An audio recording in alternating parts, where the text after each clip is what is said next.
Good morning everyone. Welcome to your SST online classes. Today we will continue our first chapter of geography, that is resource and development, from class 10th. Yesterday we have explained the term resource and its classification that based on origin and exhaustibility. The topic that we are going to cover today is the classification based on the ownership.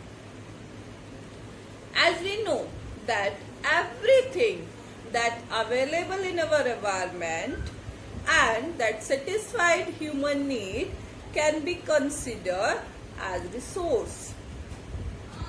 Now, on the basis of ownership, they can be divided into 4 parts.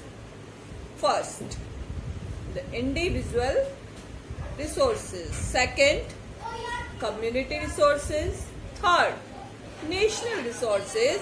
And fourth, international resources.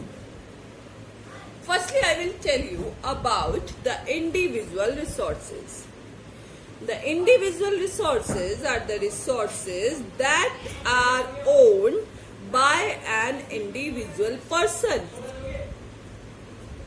It means we cannot use the particular resource without the permission of the particular individual person, like land, property, houses, and etc. Second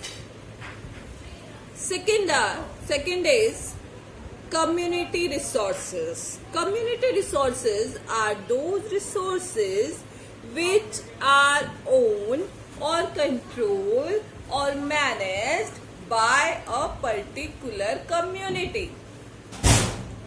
We can take example from it like the village pond, the community park, and others. We can see that every person that belongs to a particular community can use the water of available village pond.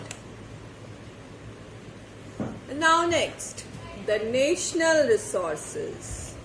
National resources are the resources that are available in the boundary of a particular nation, and the resources that are available up to 12 nautical miles or 19.2 kilometers of a boundary that can be considered as national resources. We have 12 nautical mile of sea boundaries. Example, all resources that are available in our country like minerals, others, etc. Last, international resources. Now, the main question, what are international resources?